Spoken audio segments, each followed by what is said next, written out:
우리가 보는 우주는 말 그대로 칠흑 같은 어둠이지만 과학자들은 절대로 그렇지 않다고 설명하고 있는데요. 그 이유를 우리 우주는 태어난 후부터 138억 년의 긴 시간 동안 셀 수 없이 많은 별들과 은하가 생성되고 또 사라지면서 그들의 흔적을 빛으로 우주에 남겨두었기 때문이라 설명하고 있습니다. 그래서 별들 사이 아무것도 없는 빈 공간을 천체 망원경으로 촬영을 해보면 셀 수 없이 많은 천체의 빛들이 찍혀 나오는 것을 볼 수 있는데요. 분명한 건 그 사진에서도 천체의 빛 사이 아무것도 존재하지 않는 빈 공간이 있다는 것을 확실히 알 수 있었습니다. 그리고 과학자들에 의하면 현재 밤하늘에서 관측 가능한 별빛은 모두 합쳐서 약 2,000개 뿐이고 그렇게 보이는 모든 별빛들은 모두 과거의 빛이라고 말하는데요. 그 빛들은 지구에서 아주 멀리 떨어져 있어 아주 오랜 시간에 걸쳐 여행을 하여야만 그 먼 거리를 지나 우리에게 닿을 수 있기 때문입니다. 즉, 우리 우주는 상상할 수 없을 정도로 넓어 심지어는 수십억 년 전에 발생하여 출발하여야만 그 먼 거리를 통과하여 겨우 우리에게 도달할 수 있기 때문입니다. 그래서 별빛 사이 텅 빈 어두운 공간에는 아직 우리에게 도달하지 못한 빛이 숨어 있을 수 있기에 과학자들은 우리 우주는 어둡지만 생각만큼 그 정도로 어둡지는 않다고 말하고 있습니다. 그러나 여전히 우리가 바라보는 밤하늘과 우주는 아주 어두운데요. 지금부터는 우리 우주가 왜 이렇게 어두운지 그 근본적인 질문에 대한 답을 찾아가 보도록 하겠습니다. 과학자들에 의하면 우리 우주의 빛이 즉 광자가 최초로 등장한 시점은 약 138억 년 전인 빅뱅 직후였지만 그 당시는 너무 뜨거워 모든 입자들은 플라즈마 상태로 서로 엉키게 되는데 이 때문에 광자도 전자와 충돌하여 빠져나오지 못하고 있었는데요. 그로부터 대략 38만 년이 흐르며 우주는 팽창하며 식기 시작하였는데 이때에 전자와 양성자가 결합해 원자가 되어 전자가 줄어들자 갇혀있던 광자들도 우주 전체로 퍼져나가게 된 것입니다.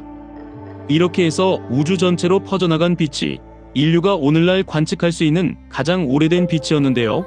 이 빛은 현재까지 138억 년 동안 우주 전체로 퍼져나갔으며 그 기간 동안 빛의 파장은 계속 늘어나 60GHz의 전자기파로 변하게 되었는데 이 빛은 1960년대에 펜지어스와 로버트 윌슨에 의해 발견되고 우리 우주의 어떤 방향에서도 균일하게 관측되고 있어 이를 우주 배경복사라 부르고 있습니다. 그러나 우리가 밤하늘에서 볼 수 있는 별빛은 이 우주 배경복사가 나타나고도 아주 오랜 시간이 지난 뒤에야 나타나게 되었는데요. 그때는 전자와 양성자들에 의해 가장 먼저 만들어진 수소와 헬륨이 우주를 채워나갔으며 이 원자들이 밀집된 곳에서 중력이 발생하고 또 이 중력은 주위의 물질들을 점점 크게 뭉치게 하였는데요. 커지는 질량과 밀도로 인해 그 중심부에서는 압력과 열이 발생하여 핵융합이 일어나게 되는데 그렇게 해서 최초의 별이 생겨났으며 마침내 우리 우주에 별빛이 등장하게 되었습니다. 이때부터 현재까지 나타난 빛을 우주 광학 배경 COB라 부르며 모든 천체의 빛의 총량을 의미하였는데 그 시기는 빅뱅 후 약 1억 년에서 2억 년이 지난 시점으로 그로부터 수억 년 후 물질들은 더욱 크게 뭉쳐져 최초의 은하를 형성하였는데요. 이때 태어난 우리 우주의 초기 별빛들은 시간이 지나면서 약 100억 년 전에 가장 밝게 빛났으며 그 후부터 현재까지는 조금씩 어두워지고 있습니다. 그리고 이런 별빛들을 관측한 천문학자들은 우리 우주의 밝기를 측정하기 위해 별빛들의 전체 개수를 추정해 보았는데요. 최초의 별빛이 나타난 136억 년 전부터 현재까지 우리 우주에는 대략 700개의 별빛이 반짝였으며 태어나서 사라진 빛들까지 합치면 그 수가 약 1000개 정도는 될 것이라 설명하였는데 그 숫자는 10조에 100억을 곱한 어마어마한 숫자였습니다. 그렇다면 우주에 그렇게 많은 수의 빛이 남겨졌다면 그 빛들로 인해 우리 우주는 밝아야 하는데요. 그런데 이상하게도 우리 우주는 전체적으로 대부분 칠흑 같은 암흑의 공간으로 보이고 있습니다.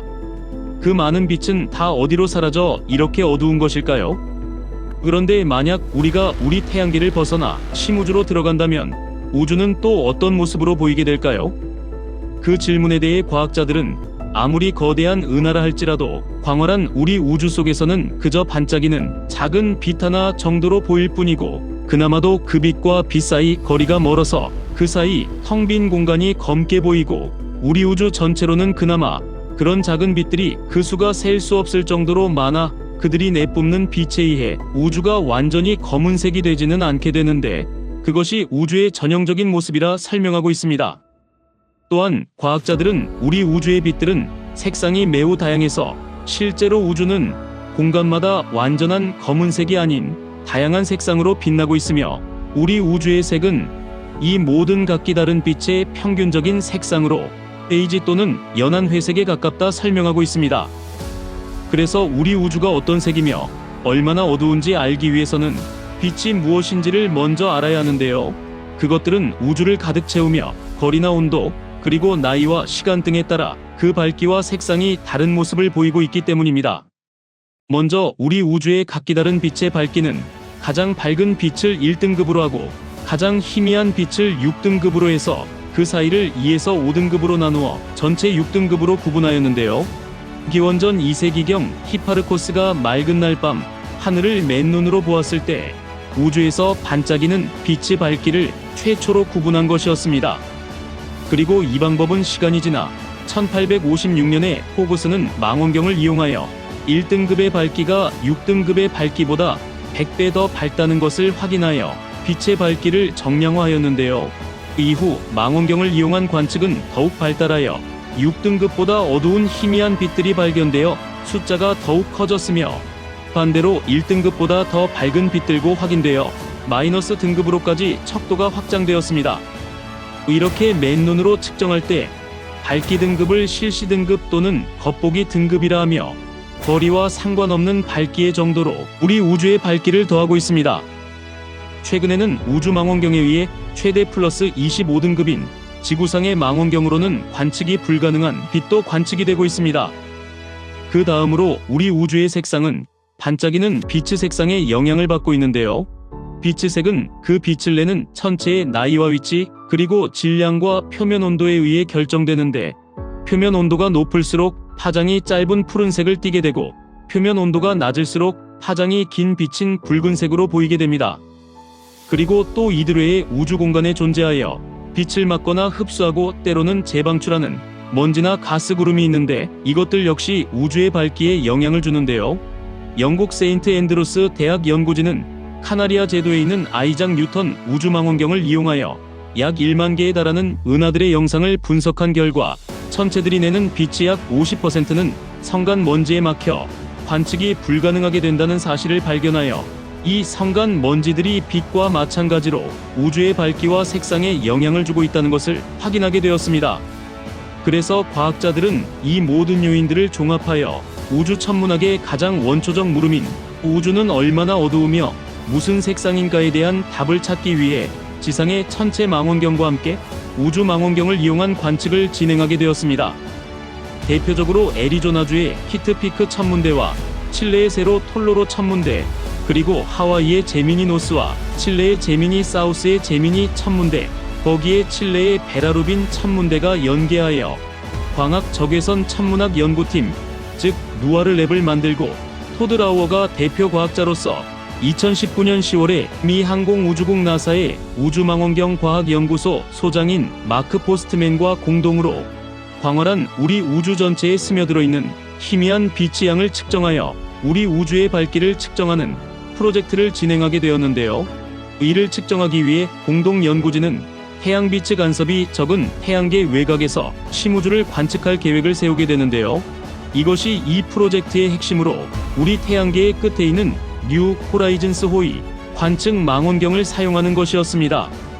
뉴 호라이즌스 호는 2006년 1월 19일 미국 나사의 뉴 프론티어 프로그램의 첫 번째 임무로 발사된 명왕성 탐사선으로 2015년 7월 14일 인류 최초로 명왕성의 12,500km까지 접근하였으며 2019년 1월 1일에는 카이퍼 벨트 천체인 아로코트를 지났으며 2025년 1월 13일에는 지구에서 61.79AU인 약 92.45km나 먼 거리에 있었는데요.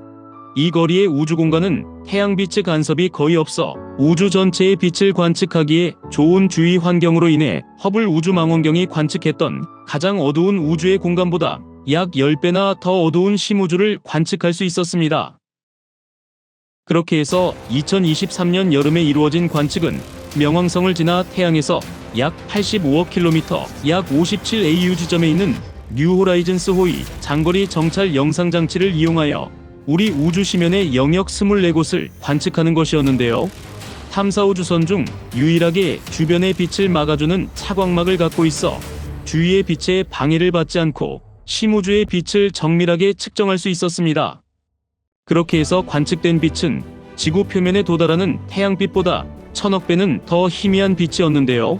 촬영된 영상에는 희미한 은하들의 빛에 성간 먼지의 반사와 같은 빛이 엉켜 있어 과학자들은 이를 계산하여 제거하였으나 여전히 희미한 빛이 남아 있었으며 과학자들은 이 빛이 어디에서 온 건지 무엇에 의한 건지 아직 밝혀내지 못하고 있습니다. 그 희미한 빛에 대한 몇 가지 가능성 중 하나는 아직 알려지지 않은 은하들의 빛일 수 있으며, 두 번째 가능성으로는 우리 은하를 감싸는 헤일로의 빛이 예상보다 더 밝을 수 있다는 것이고, 세 번째로는 우주 전체에 흩어져 떠돌고 있는 떠돌이 천체들의 빛일 수도 있으며, 마지막으로는 우리 우주에는 우리가 상상하는 것보다 더 멀고 더 희미한 은하들이 엄청나게 많을 수도 있다는 것입니다. 그리고 과학자들은 그 빛의 원인과는 별개로 뉴 호라이즌스호가 관측한 우리 우주에 얼마나 많은 희미한 은하가 있어야 현재와 같은 밝기가 될 수 있을지 그 수를 계산해 보았는데요. 이전까지 우리 우주에 약 2조 개의 은하가 있을 것으로 추정된 것과는 다르게 그 수가 수천억 개에 불과한 것으로 확인되었습니다.